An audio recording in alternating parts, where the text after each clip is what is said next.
Assalamualaikum warahmatullahi wabarakatuh. Waalaikumsalam warahmatullahi wabarakatuh. Yang terhormat Bapak Kepala Sekolah, dalam hal ini yang diwakili oleh Bapak Agus Bendi Handoko, yang saya hormati rekan-rekan guru teman sejawat SD Negeri 2 Sinanggun, yang saya hormati tenaga kependidikan yang berbahagia tentunya. Baiklah Bapak Ibu guru, pada kesempatan kali ini saya ingin menyampaikan diseminasi aksi nyata modul 1-4 berkaitan dengan budaya positif. Oke. Sebelum diseminasi budaya positif terlebih dahulu, saya ingin mengulas kembali berkaitan dengan profil pelajar Pancasila. Bapak Ibu guru yang saya hormati, dalam profil pelajar Pancasila itu ada dimensi dan elemen. Yang pertama yaitu berkaitan dengan beriman bertakwa kepada Tuhan Yang Maha Esa dan berakhlak mulia. Yang kedua berkebinekaan global. Yang ketiga bergotong royong. Keempat kreatif, bernalar kritis dan mandiri.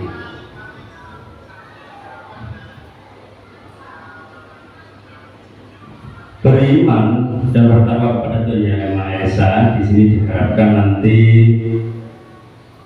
kita semua warga sekolah, terutama murid kita, bisa berakhlak mulia, memahami ajaran agama dan kepercayaannya, serta menerapkan pemahaman tersebut dalam kehidupan sehari-hari. Terus yang kedua, berkebinekaan global. Nanti diharapkan peserta didik dapat mempertahankan budaya luhur, lokalitas dan identitasnya, dan tetap berpikiran terbuka dalam berinteraksi dengan budaya lain, sehingga menumbuhkan rasa saling menghargai dan kemungkinan terbentuknya budaya baru yang positif dan tidak bertentangan dengan budaya luhur bangsa. Yang ketiga, gotong royong. Kemaman ini itu sebenarnya sudah ada sejak zaman dulu. Ini merupakan budaya luhur yang diwariskan oleh nenek moyang kita, yaitu intinya adalah berhubungan dengan kebersamaan, dengan sukarela, terus berhubungan dengan kemanusiaan. Nah, ini ketawa ya. Selanjutnya yaitu mandiri. Di sini peserta didik atau pelajar bertanggung jawab atas proses dan hasil belajarnya. Adanya kesadaran akan diri dan situasi yang dihadapi serta regulasi diri.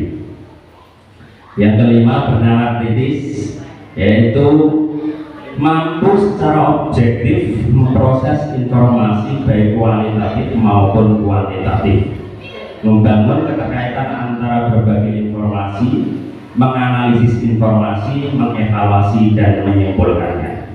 Yang terakhir yaitu kreatif.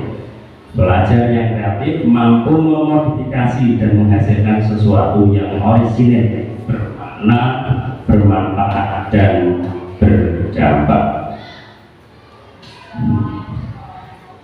Demikian tadi Bapak Ibu sekilas tentang profil pelajar Pancasila. Untuk selanjutnya kita masuk ke materi.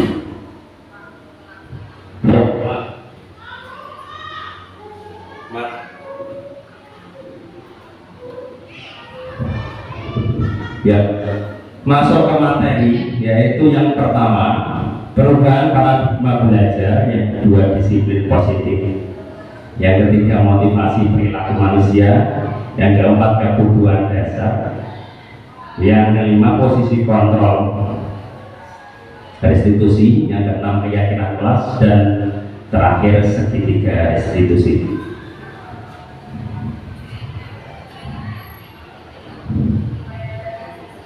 Masuki materi yang pertama, yaitu perubahan paradigma belajar. Baik Bapak Ibu, kita coba berilustrasi sejenak. Ini kita akan bermain. Tolong Bapak Ibu mempersiapkan kertas apa saja, ya. Kertas nanti dikepal-kepal, ya. Ya. Posisikan berpasangan ya Bapak Ibu ya. Ya, ini berpasangan dengan sampingnya. Kita berilustrasi sejenak. Sabar. Kertasnya dikepal saja, terus ditulis. Sebelum dikepal ditulis apa saja. Pokoknya di situ ada sebuah rahasia yang Bapak Ibu simpan. Apa saja ditulis. Setelah itu pihak jenengan yang memegang kertas itu pihak A, yang teman sampingnya itu berperan sebagai pihak B. Oke. Nah, nanti pihak B berusaha sekuat tenaga, berusaha sekuat tenaga. Caranya bagaimana? Bisa dengan membujuk, mengancam, menghardik, merayu, menyuap, apa saja, pokoknya intinya supaya A ini mau membuka genggamannya, mau membuka genggamannya. Sudah jelas ya di sini ya? Belum ya? Saya ulangi. A, nah ini dikasih contoh sama ini saja. Bu Susanti sama Bu Yun, enggak Bu Susanti. Yang Bu Susanti yang memegang kertas, Bu Yun yang merayu. Ya. Bu Yun bertugas. Dari sini dekat. Bu Yun bertugas merayu Bu Susanti untuk membuka kepalanya. Ada rahasia apa di dalam kepala Bu Susanti? Ya, apa saja, pokoknya rayuannya bisa dibujuk, dirayu atau apapun. Kertasnya satu saja. Nah, Bu Yun merayu Bu Susanti. Silakan.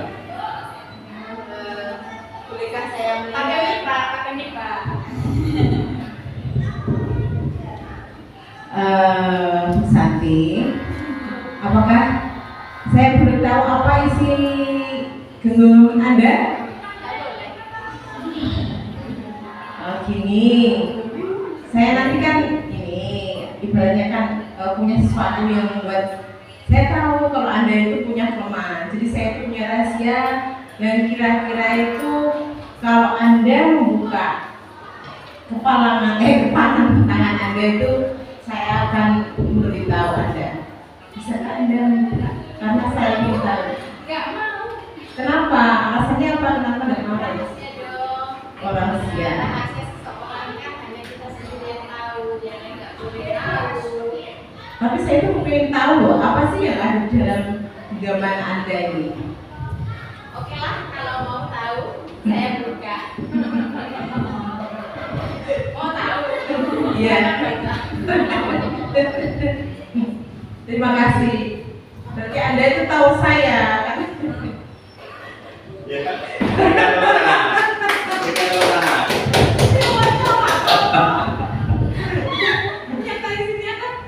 Ya.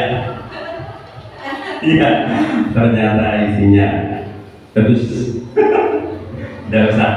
Intinya dari ilustrasi ini, ternyata Bu Santi dengan sukarela, dengan kesadaran diri, mau membuka kepala tangannya.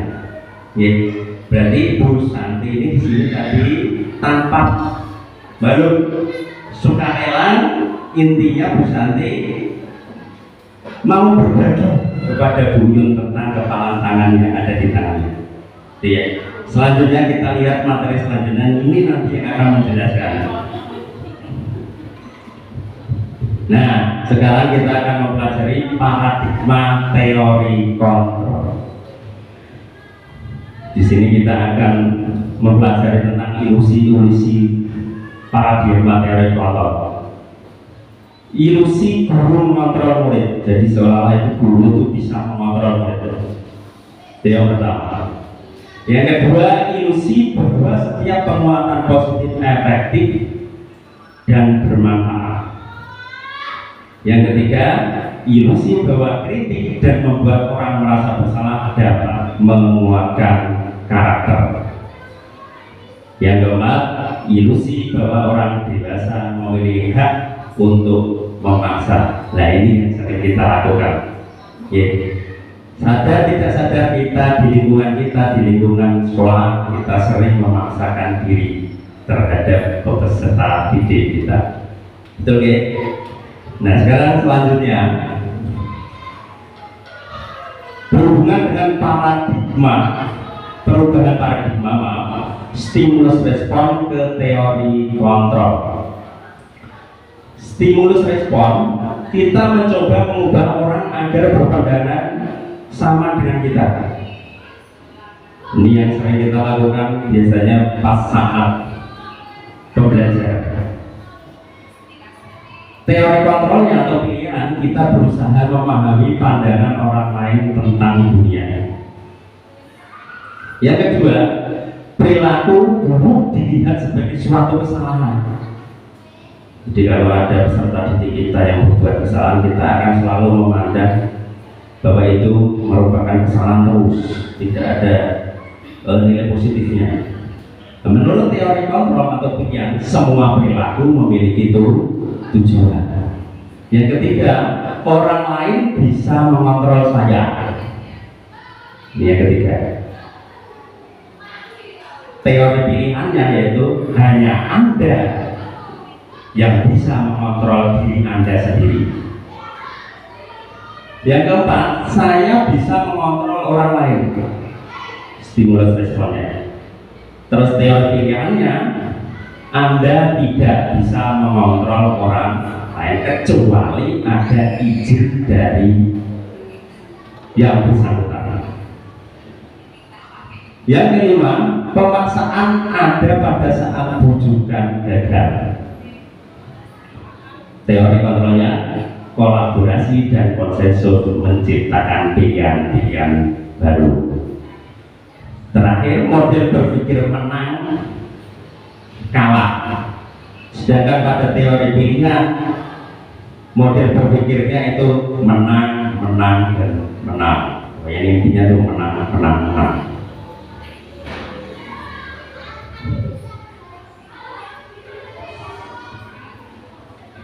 Yang kedua, disiplin positif.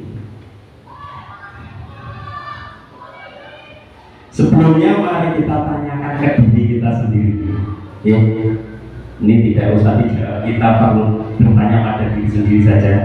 Bagaimana sih sekarang? Bagaimana sih kita berperilaku sekarang ini? Ya, apakah sudah sesuai? Apakah sekarang ini saya berperilaku memaksakan atau bagaimana?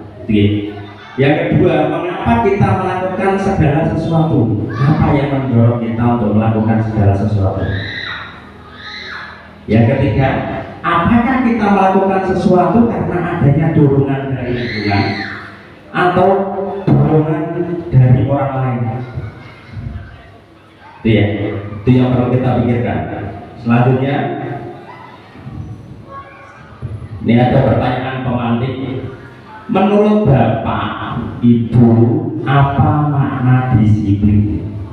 Nah, coba sekarang, menurut Bapak, Bu Umi, disiplin itu yang bagaimana?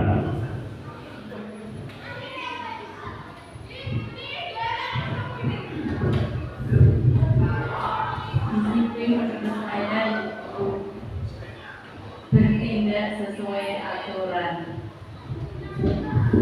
Terima kasih Bu. Adakah yang punya pendapat lain? Disiplin itu apa? Silakan Bu Koli. Menurut saya untuk disiplin adalah merupakan perasaan taat dan patuh terhadap nilai-nilai yang dipercaya, dan itu sudah menjadi tanggung jawabnya, dilakukan secara rutin tanpa ada suatu paksaan. Terima kasih.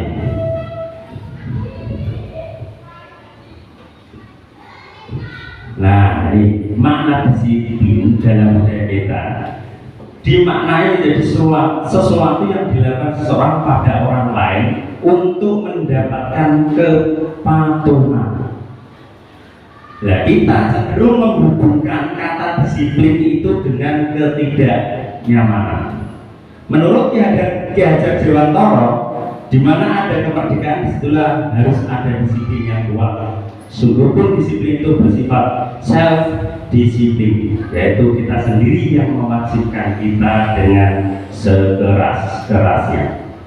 Tetapi itu sama saja, sebab jikalau kita tidak cakap melakukan self disiplin, wajiblah penguasa lain yang mendisiplinkan kita. Dan peraturan demikian itulah yang harus ada di dalam suasana yang merdeka. Itu menurut Ki Hajar Dewantara. Disiplin positif merupakan pendekatan mendidik anak untuk melakukan kontrol diri dan pembentukan kepercayaan diri serta bertanggung jawab terhadap apa yang dilakukannya, karena mereka mendasarkan tindakan mereka pada nilai-nilai kebajikan universal dan dorongan dari diri sendiri. Ini merupakan motivasi instinktif, ya, datang dari dalam diri sendiri. Tentunya motivasi intrinsik ini adalah datang tanpa ancaman, paksaan, hukuman dari orang lain. Kebajikan universal merupakan nilai-nilai kebajikan yang disepakati bersama, lepas dari suku bangsa, agama, bahasa maupun latar belakangnya. Sedangkan nilai-nilai kebajikan itu sendiri adalah sifat-sifat positif manusia yang merupakan tujuan mulia sesuai dengan nilai luhur yang ingin dicapai setiap individu. Baiklah Bapak Ibu, selanjutnya kita memasuki materi yang ketiga, yaitu motivasi perilaku manusia. Ada pertanyaan pemantik lagi, yaitu yang pertama, apakah hukuman itu dapat mendisiplinkan anak? Siapa yang mau berpendapat? Apakah dengan menghukum itu dapat mendisiplinkan anak? Monggo Bu.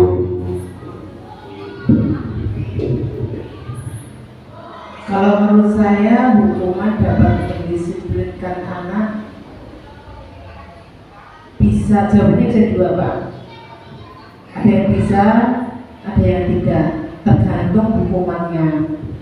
Karena anak-anak sekarang itu ibaratnya kalau terlalu dikeras ya dia tidak mau, dibiarkan juga tidak bagus. Jadi kita harus tahu atau memposisikan hukuman terhadap anak-anak, yang intinya itu hukuman itu akan membuat anak menjadi lebih baik. Itu bisa, gitu Pak. Terima kasih Bu Yun. Apakah ada pendapat lain? Silakan dari Pak Penny. Baik, terima kasih atas kesempatan yang diberikan kepada saya menanggapi pertanyaan tentang apakah hukuman dapat mendisiplinkan anak. Menurut saya itu dapat, tapi hanya bersifat sementara. Kenapa kok sementara? Karena hukuman ini kan isinya itu hanya ancaman buat anak, sehingga anak ini ada tekanan, ancaman, sehingga dia terpaksa melakukan disiplin. Nah, kalau anak itu sudah lupa dengan ancaman dan tekanan tersebut, kemungkinan besar anak tersebut akan melanggar aturan lagi. Terima kasih. Ya, terima kasih. Jawaban yang bagus dari Bu Yung maupun Pak Badi. Intinya hukuman itu bisa mendisiplinkan tapi sifatnya sementara. Bahkan lebih parahnya itu kalau dapat hukuman itu bisa membekas dalam ingatan anak. Ya. Jadi dulu pernah dihukum Pak Badi misalkan, sampai kapanpun masih membekas, gitu ya. Itu efek negatifnya. Yang selanjutnya, ini contoh lagi. Yang selanjutnya nomor 2 yaitu apakah memberikan penghargaan atau hadiah dapat meningkatkan motivasi belajar anak. Silakan untuk Bu Intan. Baik, terima kasih Pak Nur Susanto atas. Menurut saya untuk memberikan penghargaan atau hadiah dapat memotivasi anak, ada kalanya dapat, ada juga tidak. Kenapa tidak? Karena nanti anak akan merasa ingin mengejar sesuatu hal agar mendapatkan penghargaan dari guru. Jadi tidak sesuai dengan hatinya, Pak. Embel-embelnya masih aku demi mendapat penghargaan. Ya, terima kasih. Intinya motivasinya bukan datang dari dalam diri sendiri. Motivasinya itu karena adanya penghargaan. Kalau orang dikasih penghargaan, nggak dikasih hadiah, maka kemauan untuk belajar anak-anak dengan sendirinya akan menurun. Itu ya.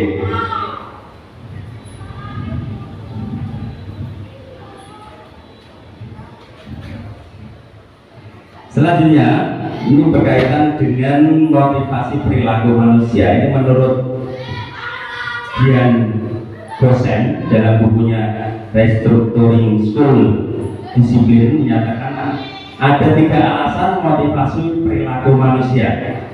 Yang pertama, untuk menghindari ketidaknyamanan atau hukuman. Yang kedua, untuk mendapatkan imbalan atau penghargaan dari orang lain. Yang ketiga, untuk menjadi orang yang mereka inginkan dan menghargai diri sendiri dengan nilai-nilai yang mereka percaya. Nah, inilah yang diharapkan Bapak Ibu guru berkaitan dengan motivasi perilaku manusia, terutama poin yang ketiga yang datang dari diri sendiri. Ya.